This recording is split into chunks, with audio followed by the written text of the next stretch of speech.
अस्सलामुअलैकुम स्टूडेंट्स और nuclear physics course series के लेक्चर 33 में आप सबको खुशामदीद। आज हम बात करने वाले हैं साइक्लोट्रॉन एक्सेलरेटर की।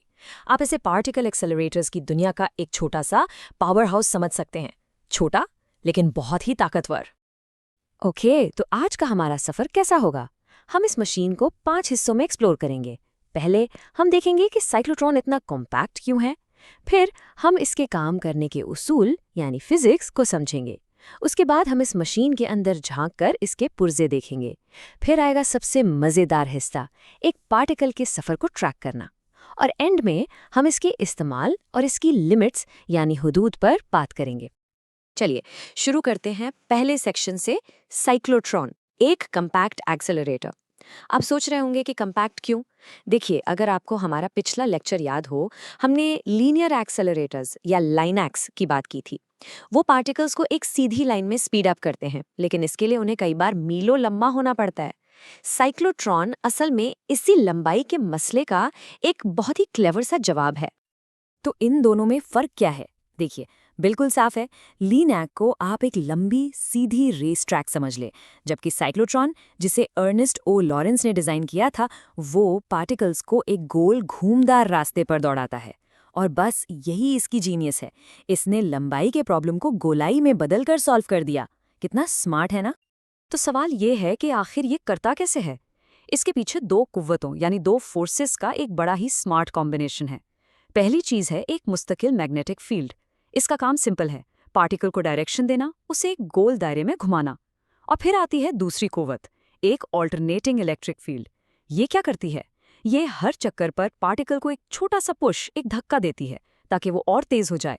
जब ये दोनों फोर्सेस मिलकर काम करती हैं, तो पार्टिकल एक स्पाइरल यानी हल्जोनी रास्ते पर तेजी से घूमना शुरू कर देता है। चलिए अब थोड़ा सा और गहराई में जाते हैं और इसके काम करने के बुनियादी उसूल को देखते हैं। जैसा मैंने कहा, साइक्लोट्रॉन का पूरा जादू इन्हीं दो फोर्सेस के टीम वर्क में छुपा हुआ है। तो पहली फोर्स है मकनातीसी कुव्वत यानी मैग्नेटिक फोर्स। अब फिजिक्स का एक बुनियादी उसूल है, जब भी कोई चार्ज्ड पार्टिकल मैग्नेटिक फील्ड से गुजरता है, उस पर एक फोर्स लगती है। और ये फोर्स हमेशा उसकी मूवमेंट की डायरेक्शन के परपेंडिकुलर यानी 90 डिग्री पर होती है। ये जो कुव्वत है F=QVB, ये पार्टिकल को तेज नहीं करती। इसका काम एनर्जी देना बिल्कुल नहीं है। इसका काम सिर्फ उसके रास्ते को मोड़ना है, बिल्कुल एक गाड़ी के स्टीयरिंग व्हील की तरह, जो गाड़ी को सीधा जाने के बजाय मोड़ लेती है। और अब आती है दूसरी कुव्वत, बरकी कुव्वत यानी इलेक्ट्रिक फोर्स। अगर मैग्नेटिक फोर्स स्टीयरिंग व्हील थी, तो इलेक्ट्रिक फोर्स वो गाड़ी का एक्सेलरेटर पेडल है। यही वो चीज़ है जो पार्टिकल को असल में रफ्तार देती है, उसे एक्सेलरेट करती है। हर बार जब पार्टिकल दो डी शेप्ड हिस्सों, जिन्हें डीज कहते हैं, उनके दरमियान वाले गैप से गुजरता है, इलेक्ट्रिक फील्ड उसे एक जोर का धक्का, एक किक देता है। इस किक से उसकी काइनेटिक एनर्जी बढ़ जाती है और हर चक्कर के बाद ये किक उसे पहले से भी ज्यादा तेज कर देती है। ओके, तो अब हम प्रिंसिपल तो समझ गए। अब वक्त है मशीन के अंदर झांकने का और ये देखने का कि आखिर ये सारे पुर्जे हैं क्या जो ये फोर्सेस पैदा कर रहे हैं। ठीक है, तो स्क्रीन पर देखिए, ये है साइक्लोट्रॉन के मेन कंपोनेंट्स। बिल्कुल सेंटर में जहाँ से सारी कहानी शुरू होती है, वो है आयन सोर्स। यहाँ से हमारे पार्टिकल्स निकलते हैं। फिर आपको ये दो डी शेप के हिस्से नजर आ रहे हैं, इन्हें डीज कहते हैं। ये खोखले मेटल के इलेक्ट्रोड्स हैं। इन डीज के ऊपर और नीचे एक बहुत बड़ा इलेक्ट्रोमैग्नेट लगा होता है। इसका काम है मैग्नेटिक फील्ड पैदा करना। फिर है एक रेडियो फ्रीक्वेंसी ऑसिलेटर। ये डीज को पावर देता है और वो इलेक्ट्रिक फील्ड बनाता है जो पार्टिकल को किक देता है। ये सारा सेटअप एक वैक्यूम चेंबर के अंदर होता है, ताकि पार्टिकल हवा के मॉलिक्यूल से ना टकराएं।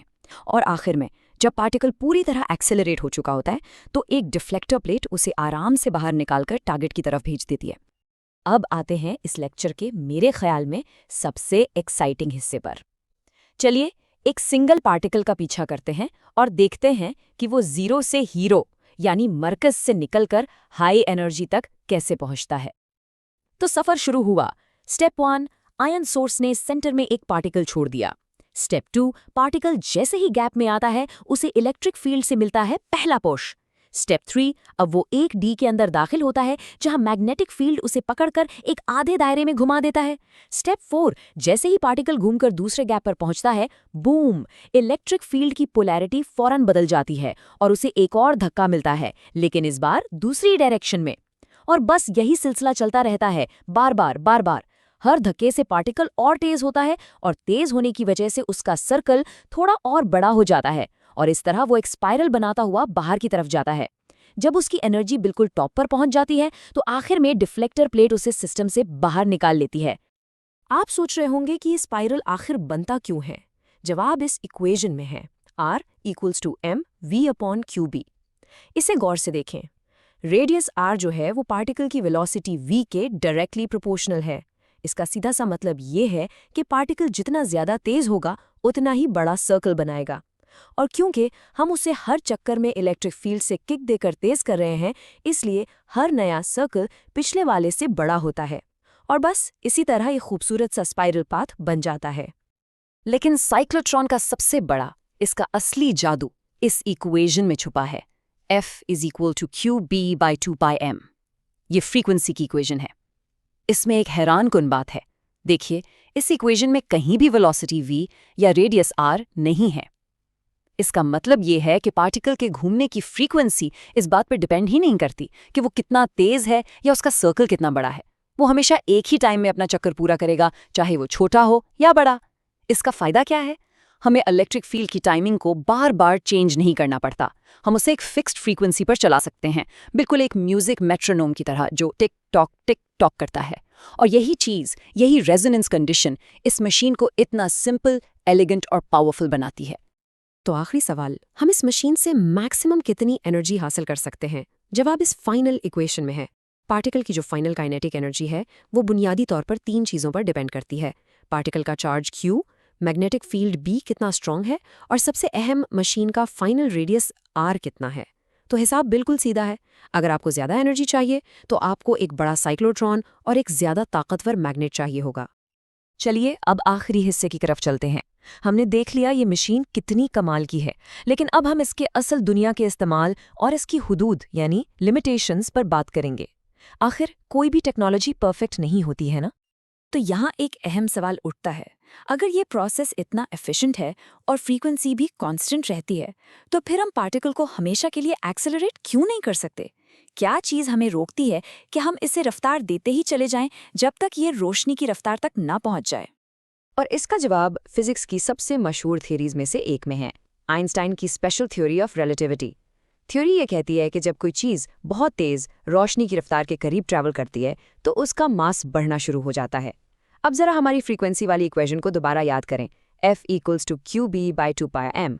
उसमें नीचे m यानी मास है, तो अगर मास बढ़ेगा तो फ्रीक्वेंसी कम हो जाएगी। इसका मतलब पार्टिकल सुस्त पड़ जाएगा और इलेक्ट्रिक फील्ड के टिक टॉक के साथ आउट ऑफ सिंक हो जाएगा। वो गैप पर लेट पहुंचेगा जहां उसे धक्का मिलना चाहिए था, और यही इसकी सबसे बड़ी लिमिटेशन है। इसी वजह से क्लासिकल साइक्लोट्रॉन हल्के पार्टिकल्स जैसे इलेक्ट्रॉन्स को बहुत ज़्यादा हाई एनर्जीज तक नहीं ले जा सकता। लेकिन इस लिमिटेशन का ये मतलब नहीं कि साइक्लोट्रॉन्स बेकार हैं, बिल्कुल नहीं। आज भी ये इंतहाई अहम मशीन्स हैं। न्यूक्लियर फिजिक्स में साइंटिस्ट इन्हें न्यूक्लियर रिएक्शंस को स्टडी करने और नए आइसोटोप्स बनाने के लिए इस्तेमाल करते हैं। मेडिसिन में तो इनका रोल लाजवाब है। अक्सर बड़े हॉस्पिटल्स में अपने छोटे साइक्लोट्रॉन्स होते हैं जो पेट स्कैन्स के लिए ज़रूरी मेडिकल आइसोटोप्स बनाते हैं, और कैंसर के इलाज यानी प्रोटॉन थेरेपी में भी इनका बहुत अहम किरदार है। यहाँ तक कि इंडस्ट्री में भी मटीरियल्स को टेस्ट करने के लिए इनका इस्तेमाल होता है। तो चलिए एक क्विक रिकैप कर लेते हैं। पार्टिकल का रास्ता कैसा है? स्पाइरल। कौन सी 2 फोर्सेस काम करती हैं? मैग्नेटिक फोर्स मोड़ने के लिए और इलेक्ट्रिक फोर्स रफ्तार देने के लिए। इसके अहम पुर्जे कौन से हैं? डीज, मैग्नेट और आरएफ ऑसिलेटर। इसकी सबसे खास बात क्या है? Constant cyclotron frequency. और इसकी सबसे बड़ी कमजोरी? ये सिर्फ नॉन रिलेटिविस्टिक स्पीड्स पर ही ठीक से काम करता है। आखिर में मैं इस कोट के साथ अपनी बात खत्म करना चाहूंगा। साइक्लोट्रॉन ने पार्टिकल फिजिक्स में इनकलाब बर्पा कर दिया। इसकी असल खूबसूरती इसकी रेजोनेंस कंडीशन में है, और ये बात मेरे ख्याल में इस छोटी सी लेकिन शानदार मशीन की पूरी कहानी को बेहतरीन तरीके से बयान करती है। एक सिंपल सा आइडिया जिसने साइंस की दुनिया को हमेशा के लिए बदल कर रख दिया। तो आज के लिए बस इतना ही। उम्मीद है आपको साइक्लोट्रॉन के बारे में सीखकर मज़ा आया होगा। अगले लेक्चर में मुलाकात होगी।